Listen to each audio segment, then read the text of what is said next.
Hello and welcome to Fixing South Sudan, your ideas for building the new nation. I am Adingor.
Hello and welcome to Fixing South Sudan, your ideas for building the new nation.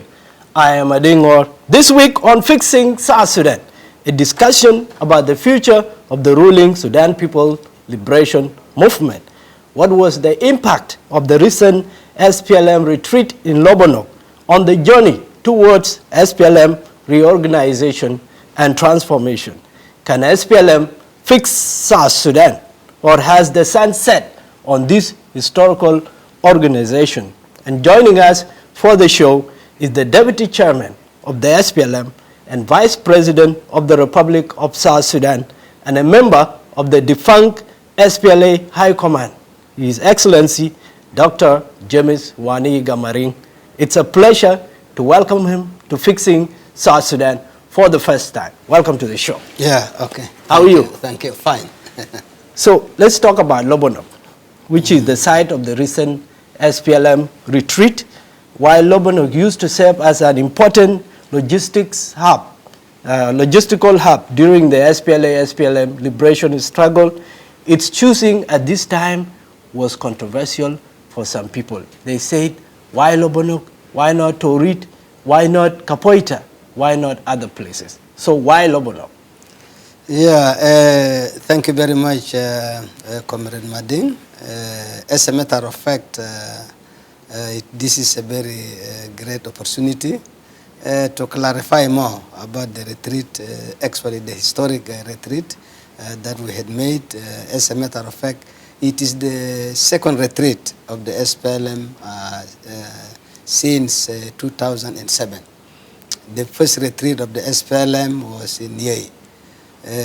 But some people are mixing between the convention, which was in Chukudum in 1994, and the retreat, because conventions we only had two ordinary ones, Chukudum and Juba in 2008, and extraordinary one last year here in Juba.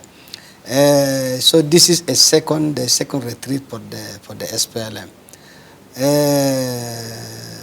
It is indeed remarkable, and I believe we have scored.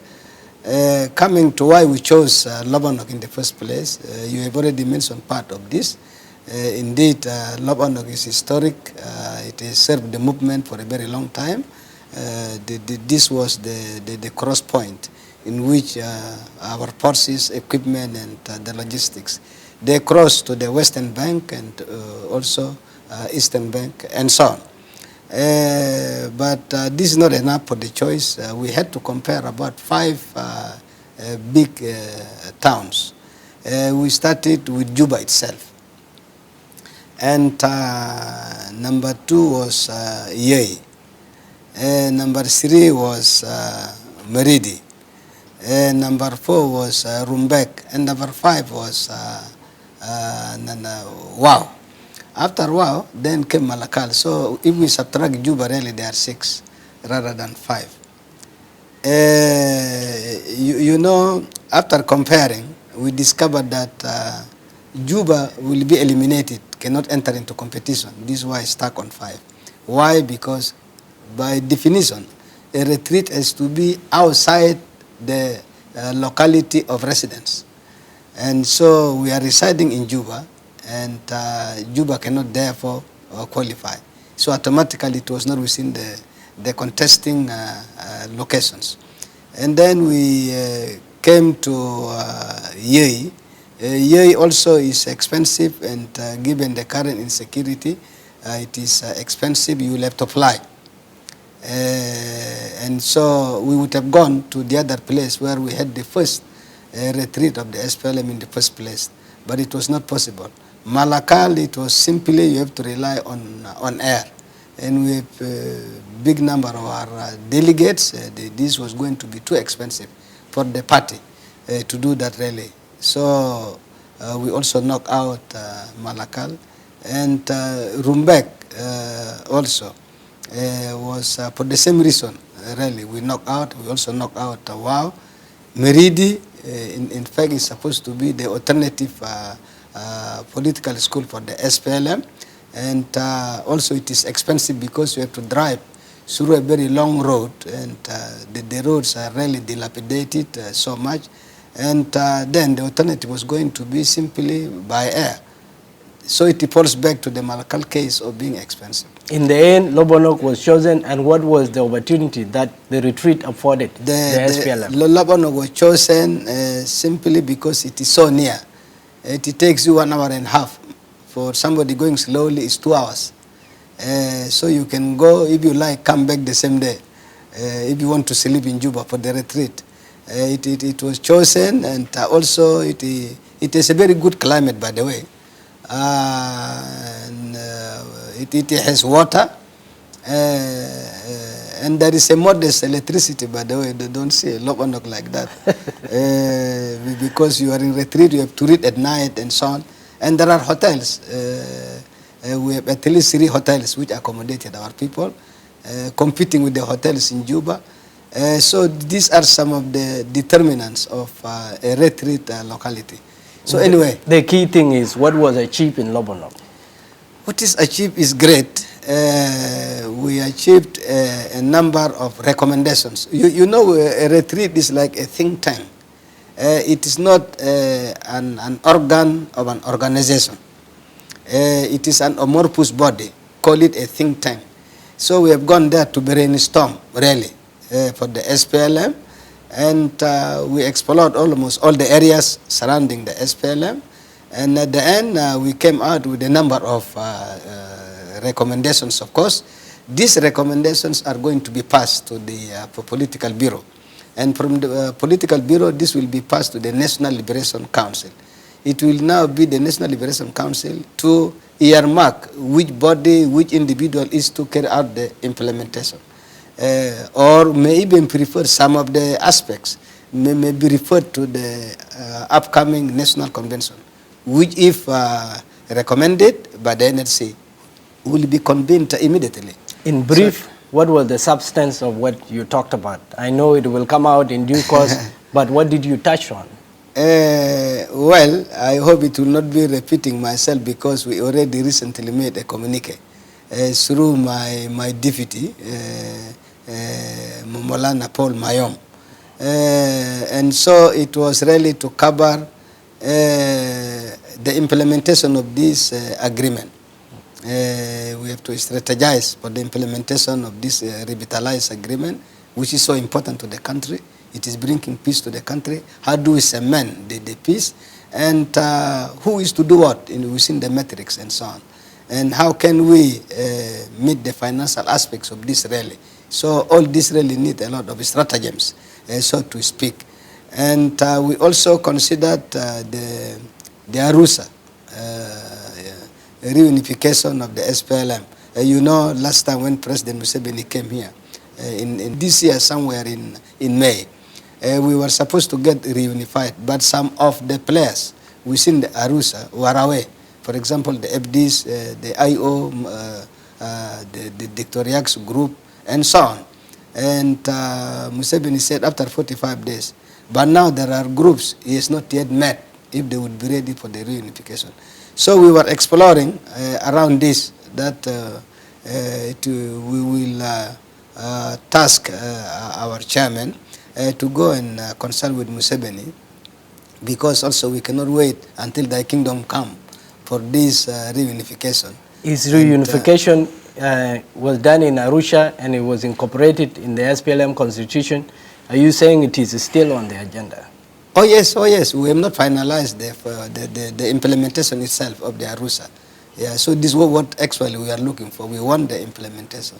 With every good initiative, there is criticism. And there were members, some members of the NLC who did not go to the retreat, and they wondered what was the criterion for choosing those who went and those who didn't. Okay, as I said, it was not meant to be an NLC meeting. It was an amorphous body called think tank. In a think tank, you select people from the various the departments or ministries according to their capacities, according to their professions, and so on. So this is actually what happened. We selected a few, yes, from the NLC, around 50. We selected a few from the National Secretariat. We selected a few from the Political Bureau, and so on. And we also brought some professors from outside, people who have a like mind like us, and so on. So yes, it was not meant purely for the NLC. It was a think tank.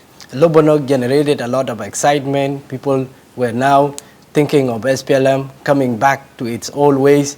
And some even remarked in a very creative way that the SPLM was a party that was born in Bor, but did it mature in Lobonok, or did it pass away there? It progressed in Lobonok. SPLM will never be buried anywhere, leave alone Lobonok. So we have rejuvenated, to say the least. Yes, we were born in Bor, that is true, but we have rejuvenated. And as a matter of fact, the SPLM, which is the subject of today's discussion, fought gallantly for 21 years in defense of the rights of the marginalized people of the Sudan. And the attainment of independence in 2011 is in large part due to the SPLM. As a historical leader of the SPLM, why did your party quickly squander its liberation credentials? That is a very compound question, to say the least, really. You know, we are made up of human beings by definition. And every human being has his or her own way of life. And some of our members thought that the best way to climb to power was to get it by force, rather than follow legally the channels, you know, enshrined in the SPLM constitution, enshrined in the country's constitution, and so on. So all these were the trends that actually divided the membership of the SPLM, and of course they rebelled, which was very unfortunate, really. We should never do that again, really, because it retards not only the SPLM, it does retard the country as such.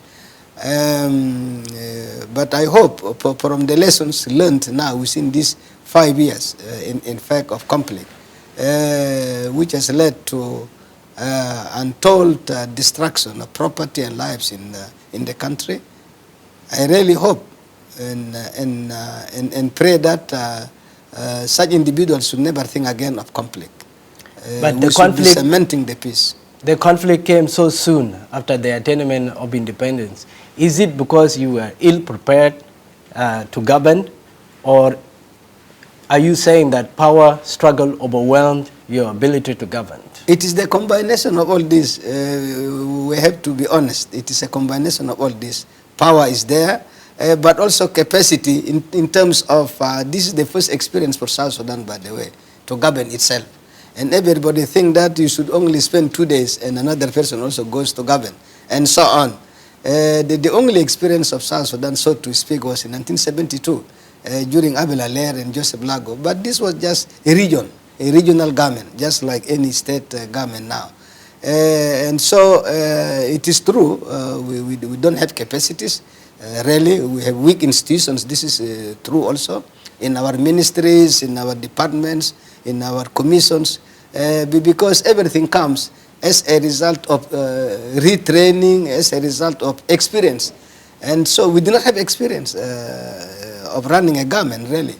So we cannot deny that fact. You have made a lot of mistakes as a ruling party, and Did Lobonok give you the blueprint to be able to address some of the glaring shortcomings, such as inability to address or to curb corruption, and also to deliver services to the people?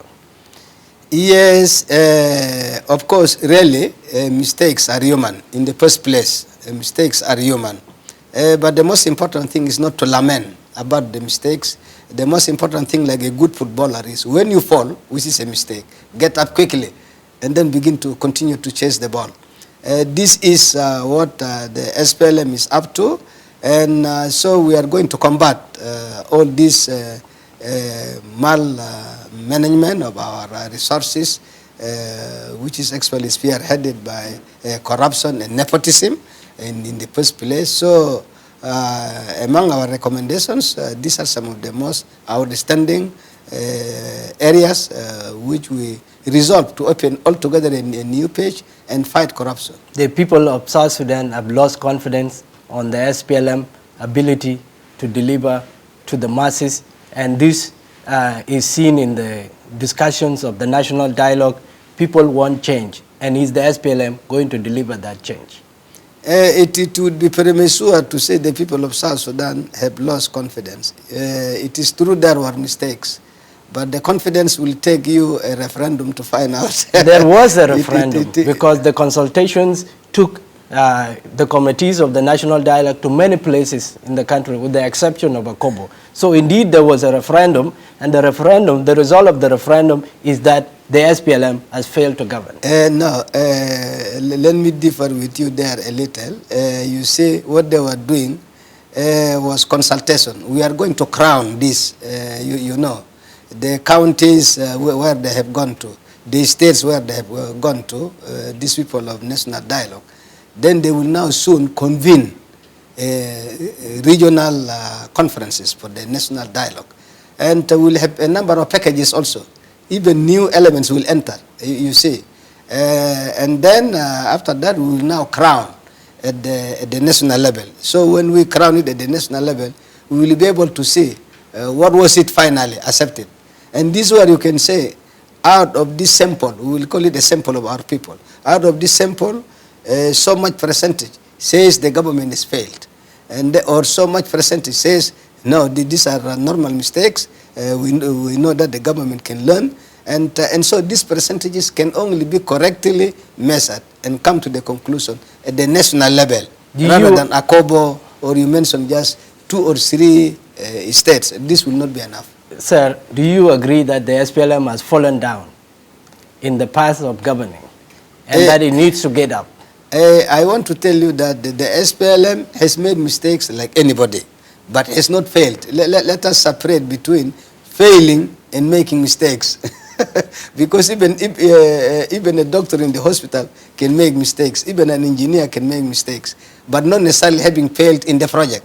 You see? When you talk about thousands of people dying as a result of a war that is started within the SPLM, and economic misery that has visited our people as a result of a war that is started with the SPLM, you cannot accept failure. These are called mistakes.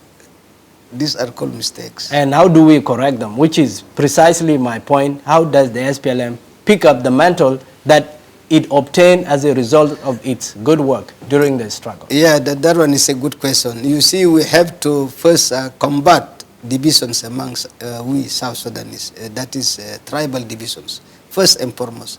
We must combat aspects like nepotism. These are factors that divide any community, by the way. And we must combat greed that leads to corruption. We must bow to the rule of law and constitutionalism of the society. You see, we must have a law that is respected, and we must all be equal to this. This cannot come by itself unless we sensitize the people, unless we actually train the people, you see. And if we don't do that, then the institution itself becomes weak. So our mistakes are being done, as I mentioned earlier, are being done by the institutions because of this lack of capacity. So yes, in the retreat, we resolve to step up in a vigorous way, retraining and abide with the rule of law and so on. For example, in the SPLM, the SPLM, the SPLM will make a comeback. Yes, yes. Why don't we take a break from here? Okay. Chairman of the SPLM and Vice President, what have been your mistakes and what have you learned from them? There are many. Just few. There are many. One would have asked me, why are we not following the ideals of our liberation? What went wrong? You were there through thick and thin in the struggle, and you were the first person, SPLM Secretary General. What is the problem of the SPLM? If the SPLM is the problem of South Sudan, what is the problem of the SPLM? That our problems are lust for power. Welcome back to Fixing South Sudan, your ideas for building the new nation.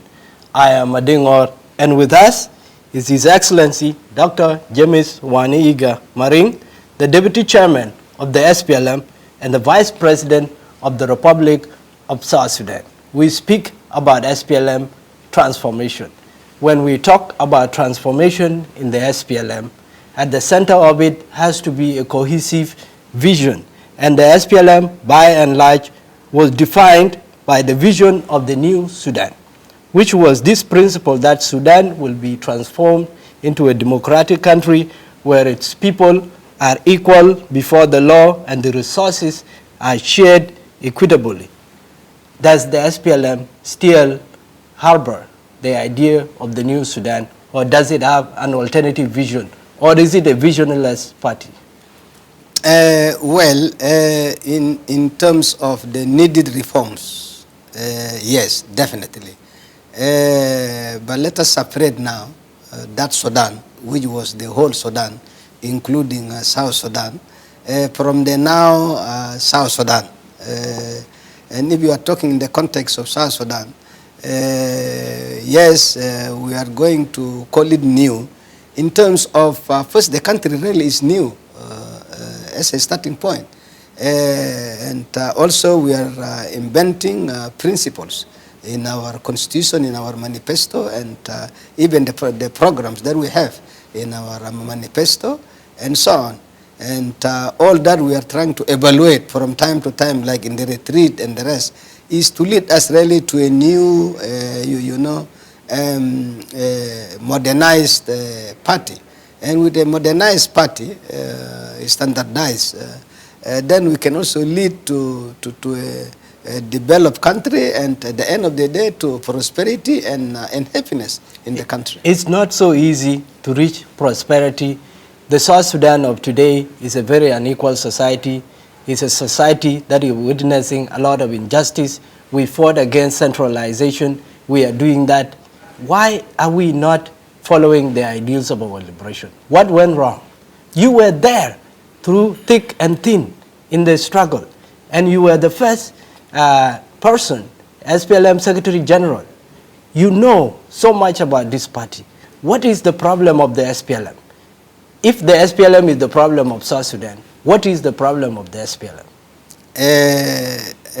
I already mentioned actually before that our problems are lust for power. This is number one, without following the right criteria. And of course, the issue of tribalism. Every community thinks that it is our turn to govern, undemocratically, you see. And of course, number three, which is our understanding, is this, the lust or the greed for resources. This by itself can actually lead to crisis and even to conflict and so on. So really, this to me is the litany of the things that are taking us back, not only as SPLM party, but also as the country South Sudan. You have identified them. You are talking about what needs to be done. But the question usually is the implementation. They say the devil is in the details. What is going to change on how you do things? It is going to change because people all over the world, by the way, people learn from mistakes. There is nobody who has never learned from mistakes. Even on the road, when you are going on the road, your leg may fall into some hole. Next time you pass through this road again, you'll be very careful about that place because your leg again will fall into the same hole and this time probably get broken, you see.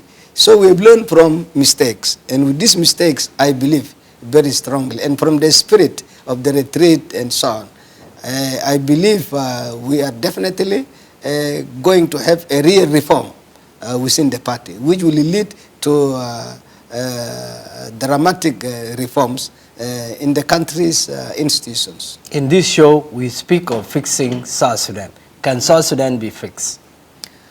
It depends on your own definition of fixing. Can it be made? Can it be made better than it is? Of course, because reform means moving something from the old state, from the old bad state or position to a new improved position. You see, to a better position. So the SPLM can be moved from a bad position to a better or improved position. And so South Sudan also as a country, this can actually happen. Yeah, will it take the same players to change things around, to transform the party, or are you standing with your statement that young people have to be brought into the SPLM to propel the party ahead? I'm going to give you an answer which is not necessarily barring out the young people. But first I want to start by saying that, have you never seen a cook who put a lot of salt in during the breakfast, but during dinner he had a very nice meal with reasonable salt? I'm sure you must have experienced. So the same person can make improvements, can make reforms. This is an example of reforms. As for the youth, and not only the youth but also women, the youth are already given their 20%, and we actually endorse this 20% even in the last retreat, and 35% also for women. We also endorse that. So it is now up to the youth to play really a more critical role than any other time before in history. And there are few parties in the world, by the way, that give the youth this right. Ours is an historic recognition of the role of youth, of the role of women, and it is unprecedented. You see, very few countries in the sub-Saharan Africa that are implementing these principles and policies. Yeah. Part of what you talked about in Lobonok, or what you should have dwelt on, is how you position SPLM in the era of the revitalized agreement. And we are talking about a transition period that ends with elections. Do you think you will be ready to contest, or if reunification happens, there's no elections because you are one people? We will contest regardless of whatever type of reunification. You can reunify in that you can bring some, those who broke away, they might be willing to join us. And we are like a hen. You know, the mother of the chickens does not allow any chicken to astray to the rain or to risk if there is a kite up. So we'll bring all those who are willing to come. But for sure, and rest assured that not all those who broke off from the SPLM will be willing to come. And they will want to contest outside. You remember Lamakol last time in the last elections, by the way, 2010. He broke away from the SPLM and did not come back again. He decided to contest the last elections. So there are those parties which will not necessarily come back to the SPLM. They will want to register themselves as parties. We welcome those. We welcome. Because we really want to have a democratic, plain and free exercise of the upcoming elections, you see. And so the other parties, there are many now, over 20 political parties. Most of them are going to contest independently against the SPLM. Some, of course, will create alliances. They've already created alliances. You have the agenda, you have the word, all those. We expect them, of course, to happen, and it is healthy. But at the end of the day, the SPLM is going to be the dynamo. It's going to be, to use your language, in the center of things. It's going to fix South Sudan. If South Sudan is really if fixing is improving, then I agree with you. Yeah, and the SPLM is ruling a country that is divided and splintered into different groupings. People are scattered everywhere, and people have lost hope. And you are one of the historical leaders of this party. Do you think that this agreement that has been signed is going to bring permanent peace to the country? I strongly believe that. I really very much believe that, because we have really learned from our mistakes. And also we have felt the weight of the losses we really brought about as a result of our the divisions. To the extent that we have almost more than one-third of our population. They have either fled as refugees or even become as IDPs, displaced, internal displaced. We have to bring these people back, and we really have to quickly resettle them so that they regain their confidence and their hope really for the country. And it is when we open a new page, we will open the route for humanitarian activities. The president has already directed that all routes, in fact, must be open. So anybody who is still closing some roads, left and right, is doing that at his or her own risk, if he's a soldier or otherwise. So we want to give confidence to our returning people so that they can join us in the production of the country. And in fact, without conflict, South Sudan would by now be one of the most productive countries in the region, given the fact that when we held in November of 2015 investment conference, and I was the chairman of that investment conference, many of the foreigners, bringing in their FDI, foreign direct investment, absolutely. They said South Sudan rate of growth was 25%. I didn't know the statistics they used by that time, but I could not dispute them much. Indeed, one could see that the rate of growth was really high. So we want to bury all conflicts, really, learn from this, embrace unity among ourselves, and inclusivity, and love rather than hatred. If we get rid of this, we include ourselves in whatever we do, in all opportunities.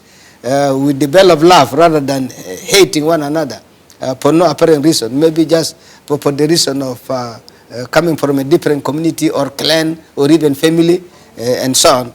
This will become a real, a progressed society, which will be loved not only by our people but all the foreigners coming for investment. You will learn from your mistakes. Oh yes, like anybody else. And as Deputy Chairman of the SPLM and Vice President, what have been your mistakes and what have you learned from them? There are many.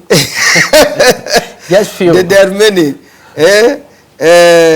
One would have asked me, but Wani, how did you allow this conflict to erupt from your hands as the Deputy Chairman? And one may say, no, I did not have a direct role to play in how the SPLM broke off and went to conflict. But still, at the end of the day, we will be counted as leaders of the day where things fell apart, you see. And it is on this that I believe I'm one of the people who can be counted in the leadership of this country. And if there are mistakes to be corrected, we shall collectively rectify these mistakes. Are there mistakes you can apologize to the people of South Sudan for, as the president has done? Why not? Why not? The president has already apologized on behalf of all of us. You have seen me kneeling in many places, by the way. I went to many places and I knelt, apologizing to our people, including to Gogorial. And then I apologized in many places, really, on my knees, including when I went to Kenya to talk to our, to our refugees there. I knelt down on my knees. This is the needed humility, and it is a sign that we are really determined to correct it. For South Sudan to move ahead, for South Sudan to be fixed, as we call it, all of us have to do one thing. As an elder, what do you want us to agree on as a country and as a people so that the country can move ahead? Let us agree on working together in harmony. This is the most important. Let us identify what exactly are the causes of this conflict and divisions, and sincerely identify them. Because if you are sincere towards identifying the evil, then for sure you will also be sincere in correcting that evil. So this is what we must do. And then now, with the agreement made, I believe that through the agreement, we must have also identified some of the oversights, or call them errors, that we really committed. But with this agreement, we also have to open a new page now and implement the agreement to the spirit, letter and spirit. And if we do that, and continue, of course, because there are other aspects which are not necessarily spelled out or incorporated into the agreement. And this is where the national dialogue will take care of this, of those other aspects, so that at the end of the day, really, like anybody else, we come back as the prodigal son, and together with the father and the son, we really build a new house where we should live in love. Dr. James Wani Igga, have you fixed South Sudan? I think we have fixed it. Or has South Sudan fixed you? We have fixed South Sudan. Thank you for coming to the show. Okay. Thank you. Yeah.